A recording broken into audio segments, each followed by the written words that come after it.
स्वागत है आप सभी का आपके अपने YouTube चैनल अभ्यास क्लासेस बाय आर.के. पे। तो आज हम जीके के कुछ बहुत इंपॉर्टेंट क्वेश्चंस को कवर करने वाले हैं। ये जो क्वेश्चंस हैं आपके पीईटी एग्जाम और यूपी लेखपाल जैसे एग्जाम्स के लिए बहुत ही ज़्यादा हेल्पफुल होने वाले हैं। बहुत इंपॉर्टेंट क्वेश्चन है क्योंकि ये सारे क्वेश्चन सेलेक्टेड हैं और रिपीटेड हैं, बहुत बार एग्जाम में पूछे जा चुके हैं। तो इन सारे क्वेश्चन को एक बार आप जरूर देखिएगा क्योंकि पीईटी का एग्जाम होने वाला है और ये क्वेश्चन आपके लिए बहुत ही हेल्पफुल होंगे। तो आइए स्टार्ट करते हैं और क्वेश्चंस को अपने देखते हैं। इससे पहले अगर आपने चैनल को सब्सक्राइब नहीं किया तो प्लीज़ सब्सक्राइब भी जरूर कर लीजिएगा क्योंकि बहुत इंपॉर्टेंट जो क्वेश्चंस होते हैं, इंपॉर्टेंट टॉपिक जो होते हैं एग्जाम्स के पॉइंट ऑफ व्यू से, वो ये आपको यहाँ पे मिलते रहेंगे। तो स्टार्ट करते हैं, पहले क्वेश्चन को देखते हैं। पहला जो हमारा क्वेश्चन है, भारत के राष्ट्रपति संसद के दोनों सदनों को प्रथम सत्र के प्रारंभ में कब संबोधित करते हैं? तो जो भारत के राष्ट्रपति होते हैं वो संसद के दोनों सदनों को प्रथम सत्र के प्रारंभ में कब संबोधित करते हैं? तो वो प्रतिवर्ष करते हैं और लोकसभा के लिए प्रत्येक आम चुनाव के बाद करते हैं। तो इसका राइट आंसर क्या हो जाएगा? ऑप्शन नंबर सी हो जाएगा। ए और बी दोनों ही ऑप्शन क्या है? करेक्ट हैं। तो अगर बात करें तो भारत के जो राष्ट्रपति होते हैं संसद के दोनों सदनों को प्रथम सत्र के प्रारंभ में प्रतिवर्ष क्या करते हैं? संबोधित करते हैं और लोकसभा को प्रत्येक आम चुनाव के बाद संबोधित करते हैं। तो जब जो लोकसभा है तो उसकी जो प्रत्येक आम चुनाव होते हैं उसके बाद राष्ट्रपति के द्वारा उसे संबोधित किया जाता है। अगला क्वेश्चन देखते हैं, उत्तर प्रदेश के निम्नलिखित में से किस जिले में प्रति वर्ष बटेश्वर मेला आयोजित किया जाता है? तो इसका राइट आंसर क्या हो जाएगा? आगरा जो जिला है इसमें किया जाता है बटेश्वर मेला का आयोजन प्रतिवर्ष। अगर हम बात करें थोड़ा सा तो बटेश्वर मेला जो है आगरा के समीप बटेश्वर गांव में लगता है। आगरा के समीप एक गांव है बटेश्वर, वहां पे ये मेला का आयोजन किया जाता है। इसे ध्यान रखिएगा, भदावर के काशी के नाम से भी जानते हैं। इस जो मेला है इसे क्या मानते हैं? इस गांव को मेनली भदावर का काशी मानते हैं, भदावर का काशी इसे कहा जाता है। और बात करें थोड़ा सा तो भटेश्वर घाट है उनको कंस कगार के नाम से जानते हैं। भटेश्वर के जो घाट हैं उनको क्या मानते हैं? कंस कगार के नाम से जाना जाता है। तो ये आंसर हो गया, आगरा जिले में पड़ता है। बटेश्वर मेला का आयोजन आगरा जिले के पास भटेश्वर नामक गांव में किया जाता है। अगला क्वेश्चन देखते हैं, वर्ष 2011 की जनगणना के अनुसार उत्तर प्रदेश की जनसंख्या की वृद्धि प्रतिशत क्या है? तो वर्ष 2011 की जनगणना के अनुसार उत्तर प्रदेश की जनसंख्या का जो वृद्धि प्रतिशत है वह कितना है? तो वह 20.23% है। तो ऑप्शन नंबर बी क्या हो जाएगा? करेक्ट हो जाएगा। और इसमें से अगर बात करें तो अगर इसमें बात करें पुरुष वृद्धि दर जो है वो 19.31% है और महिला वृद्धि दर जो है वो 21.23% है। तो ये डाटा भी हमें याद रखना है क्योंकि ये क्वेश्चंस बन सकते हैं। अगला क्वेश्चन देखते हैं हम।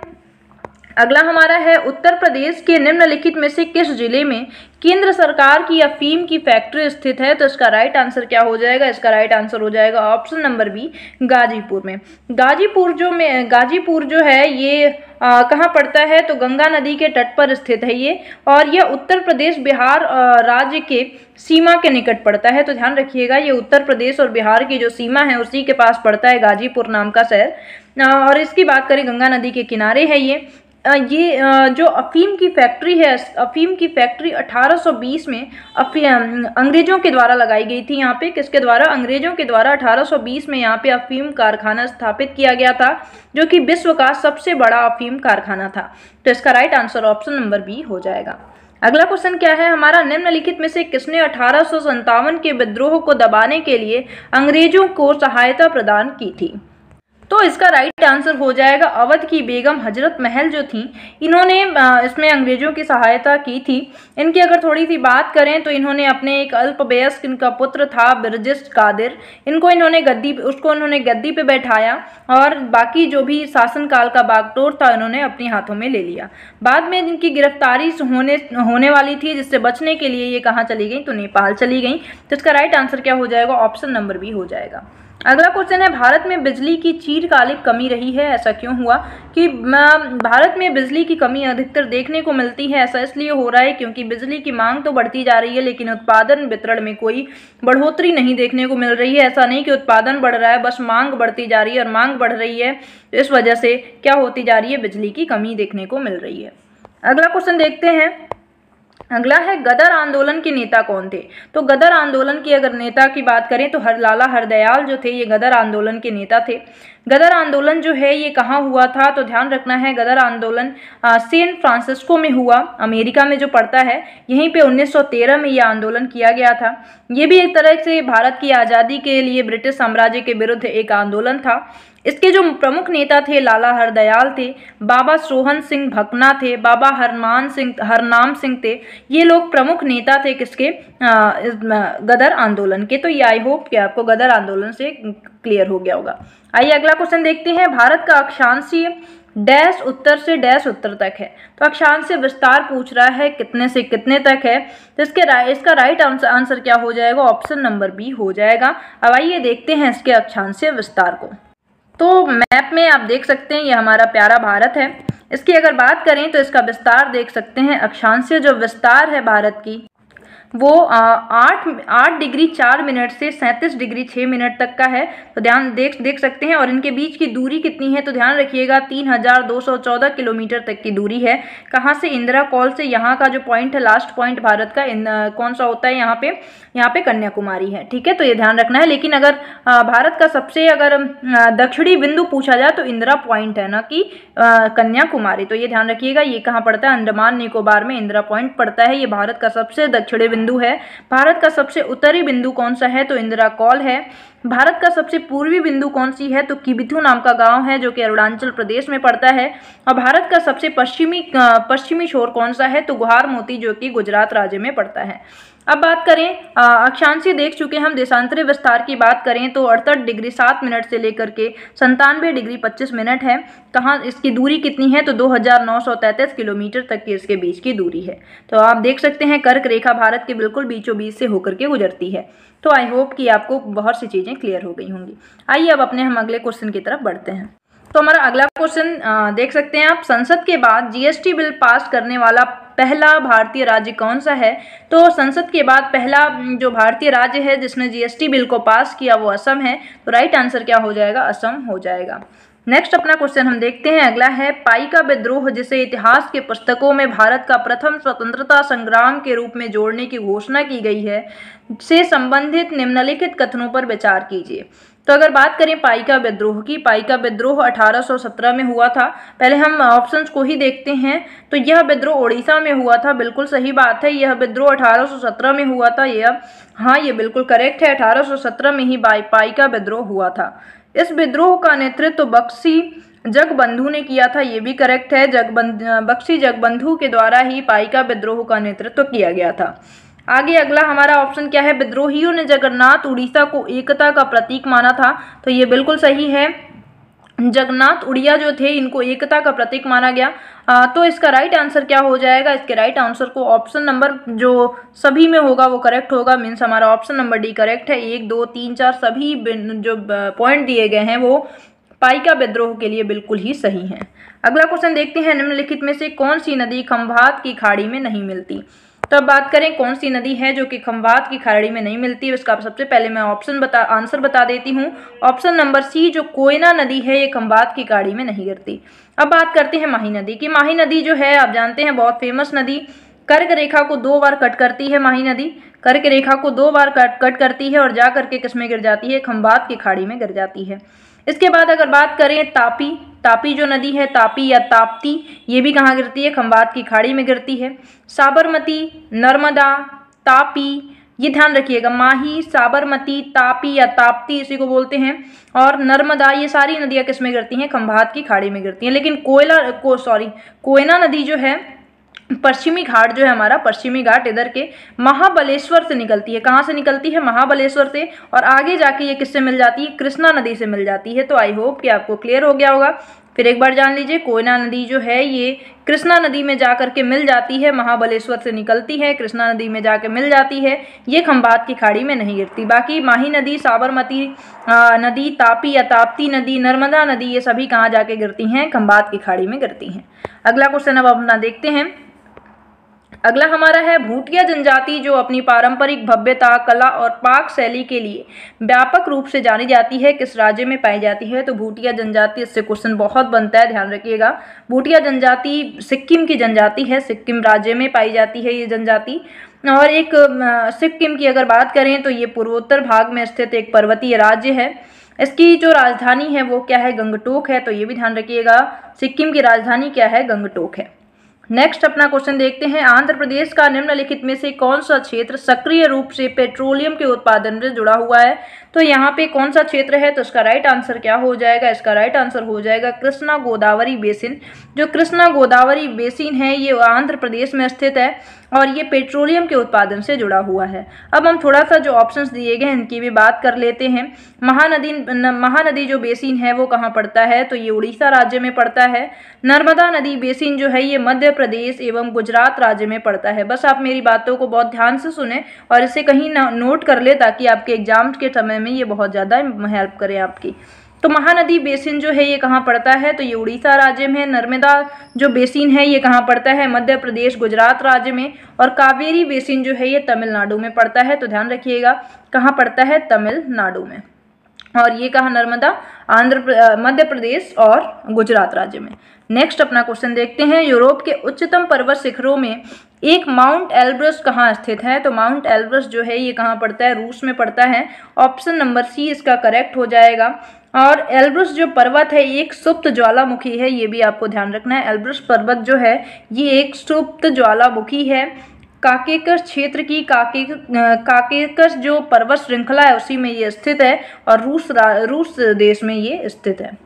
अगला क्वेश्चन देखते हैं, भारतीय संविधान का निम्नलिखित में से कौन सा अनुच्छेद विधिक समता यानी कानून के सामने समानता से संबंधित है। तो कौन सा हमारा आर्टिकल है जो कि हमें कानून के समक्ष समता प्रदान करता है, समानता प्रदान करता है।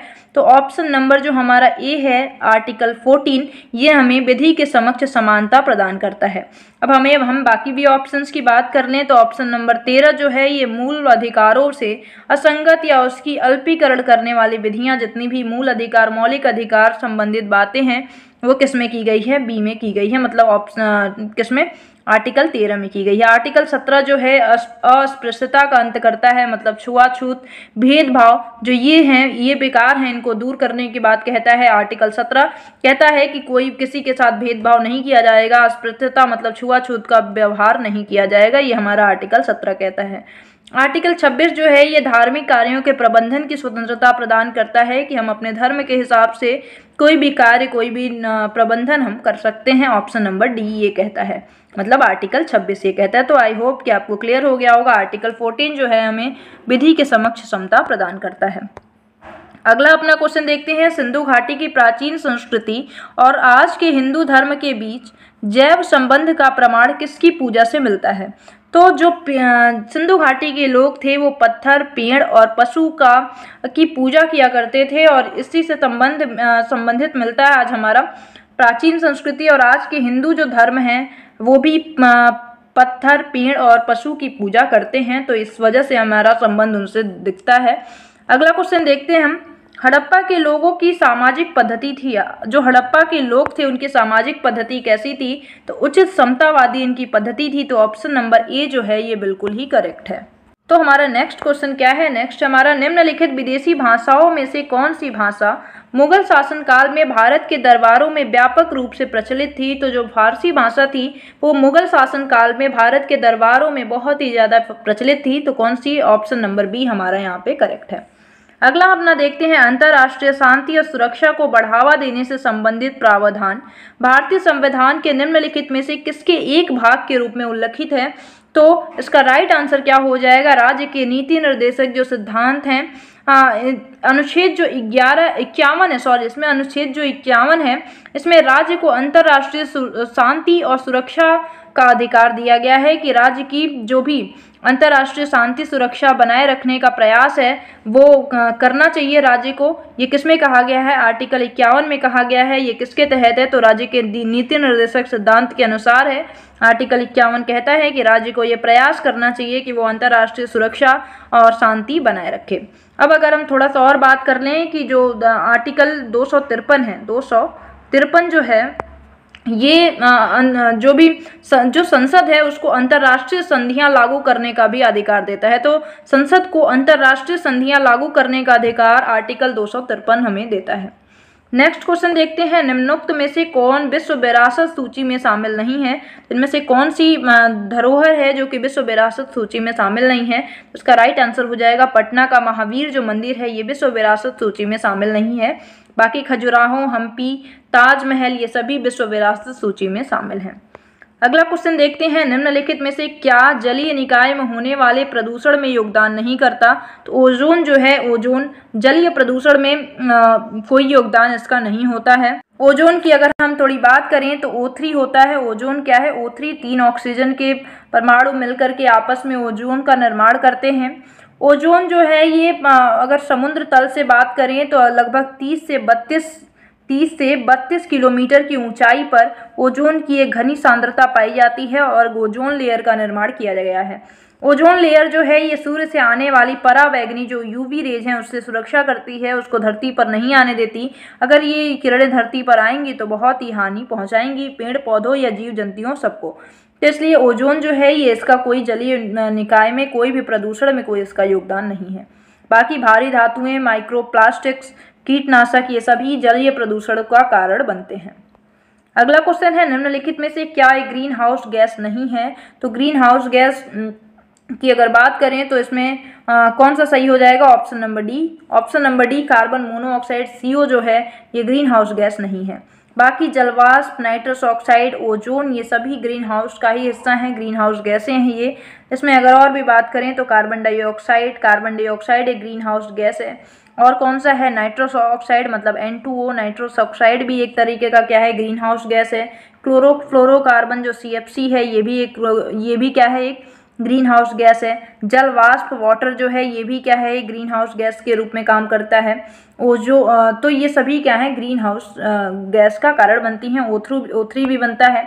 तो ये हमारे कुछ हैं ग्रीन हाउस गैसें, इन्हें ध्यान रख लेना है। Carbon monoxide green house gas नहीं है। अगला क्वेश्चन क्या है हमारा, इलेक्ट्रॉन की तरंग प्रकृति को प्रायोगिक रूप से पहली बार किसके द्वारा सिद्ध किया गया था।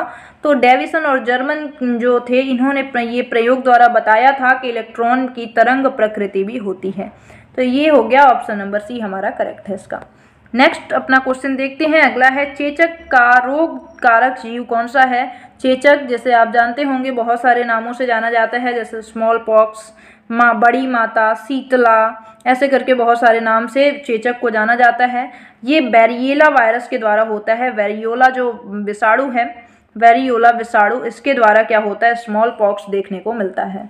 अब आगे हम बात करते हैं इसमें होता क्या है, तो शरीर पे चकत्ते बन जाते हैं, दाने, लाल लाल दाने निकल आते हैं और यही स्मॉल पॉक्स का लक्षण होता है। अगला क्वेश्चन देखते हैं, तो हमारा अगला और लास्ट क्वेश्चन है, हंसिया और कोशिका रक्ताल्पता मतलब सिकल सेल एनीमिया किसके कारण होता है। ये आपने बहुत सुना होगा। सिकल सेल एनीमिया जो हीमोग्लोबिन होता है हमारे RBC मतलब लाल रक्त कणिकाओं में जो हीमोग्लोबिन होता है, जिसमें हिम नाम का एक प्रोटीन पाया जाता है। और इसी हीमोग्लोबिन में क्या होता है कि ये सारे जेनेटिक कोड से मिलके बने होते हैं। अगर आपने डिटेल में पढ़ा होगा थोड़ा भी, तो जेनेटिक कोड से मिलकर के ये सभी प्रोटीन बनते हैं। और इन्हीं जो हीमोग्लोबिन प्रोटीन है, हिम प्रोटीन मेनली ये हिम प्रोटीन है, इसमें जो जेनेटिक कोड हैं उनमें क्या हो जाता है, थोड़ा सा इधर उधर हो जाते हैं, चेंज हो जाते हैं और उसकी वजह से क्या हो जाता है, सिकल सेल एनीमिया का रूप देखने को मिलता है। जो हमारा RBC होता है कुछ इस तरह का उसका आकार हो जाता है। सिकल का मतलब हंसियाकार उसका आकार हो जाता है और इसे ही क्या बोलते हैं, सिकल सेल एनीमिया बोलते हैं। तो आई होप कि आपके आज के क्वेश्चंस जो हैं आपके लिए बहुत ही ज़्यादा हेल्पफुल होंगे और आपको वीडियो पसंद आई होगी। तो ऐसे ही इंपॉर्टेंट टॉपिक आपको इस क्वेश्चन में, ऐसे इंपॉर्टेंट क्वेश्चंस आपको मिलते रहेंगे। तो मिलते हैं अगली वीडियो में। अगर आपने चैनल को सब्सक्राइब नहीं किया तो प्लीज़ सब्सक्राइब जरूर करिएगा। मिलते हैं अगली वीडियो में, तब तक के लिए bye bye, have a nice day, thank you so much.